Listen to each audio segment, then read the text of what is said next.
The reclamation of the vanishing Indian. The vanishing Indian trope is pervasive in colonial culture. The idea or notion that the Indian will or has, vanished. He is good-hearted, noble, but doomed to make way to the settlers, doomed to vanish by way of manifest destiny. This trope came to prominence through art, specifically art documenting the colonizers' trek westward to expand the American empire. Paintings depicting indigenous folks being moved from their land, reducing in numbers, vanishing from the confines of the image itself. As art became more contemporary, we saw the vanishing Indian trope play out in movies, plays, and most notably, photography. Most prominent evidence of the trope of the vanishing Indian is Edward Curtis's work, The North American Indian.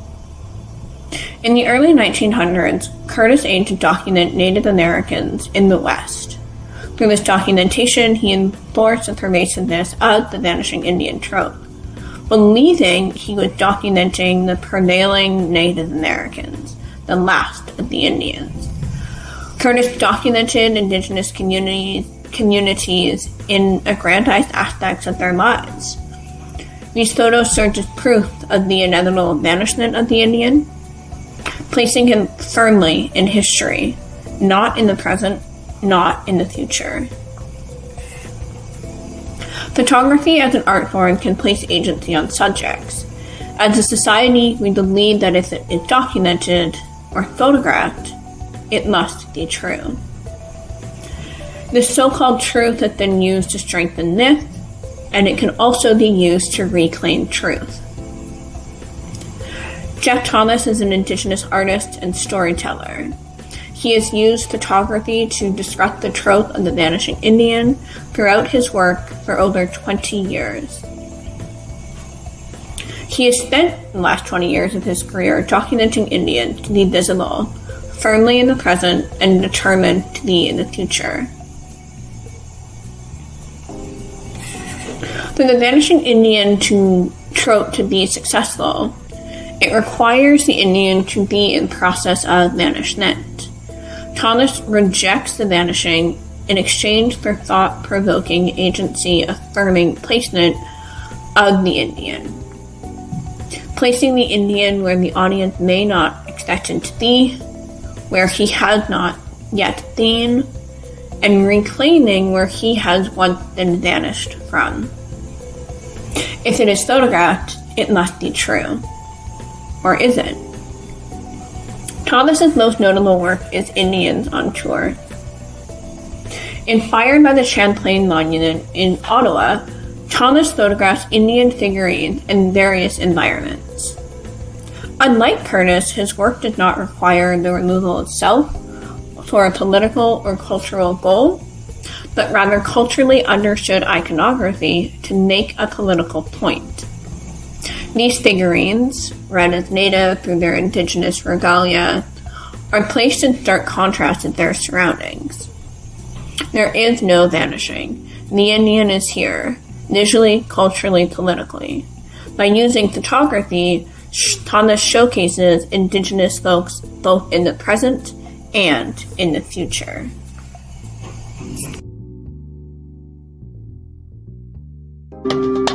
I've always felt that photography can be used to heal the indigenous experience because we come from a colonial history of erasure, and the camera really became my battleground in that sense.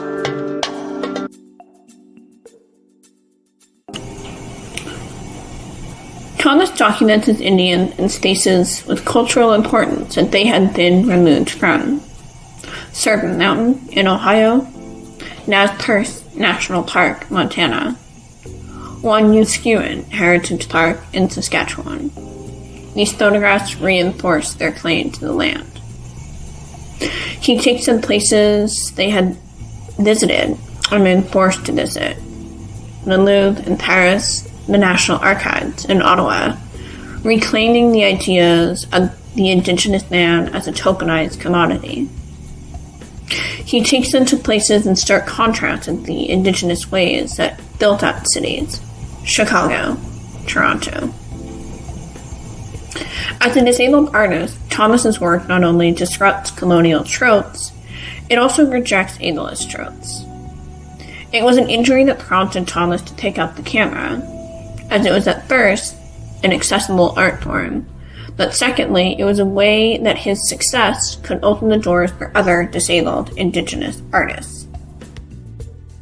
So that's a decision that I made, and from that point on, I guess my real objective was to prove to people that even an Indigenous person with a disability could reinvent their life and become successful from it. I wanted that role to take on and to prove that, because when I had my car accident and I was in the hospital in Southern Ontario, the doctors they kept on questioning me, thought I was drinking, that I had passed out at the steering wheel and at the telephone pole, and it didn't seem like anybody really believed me, that I wasn't on drugs or something, but I wasn't.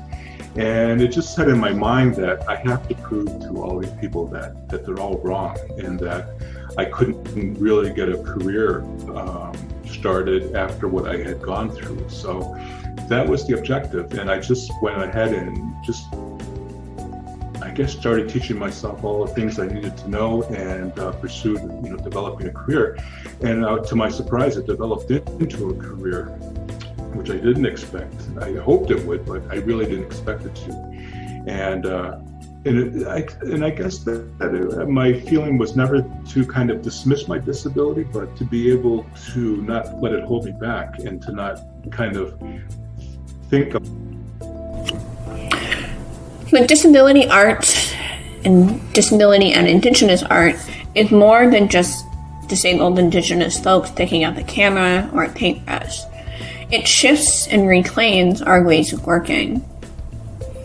Elward Ginny notes when he defines access sensibility: engagements and conversations about accessibility and disabilities mirror many of the problems we find when organizations attempt to include Indigenous and racialized bodies into modern colonial spaces. Unless we are prepared to be differently rather than just do or know a thing differently, colonial habits of being will remain unchallenged. Thomas's work embodies the differently. By disrupting the trope of the vanishing Indian, by reclaiming the space and location as firmly Indigenous, and claiming the identity of intersecting marginalizations with pride, Thomas's photography not only disrupts the trope of the vanishing Indian, it allows for the speculative futures of Indigenous communities. As a disabled Indigenous artist, Jeff Thomas is uniquely positioned to use photography to reclaim space, reclaim futures, and ask the important questions in order to decolonialize ourselves. And at that time, I was thinking about, well, what does it really mean in terms of Indigenous people? And it's not us that have to reconcile colonialism. The reclamation of the vanishing Indian.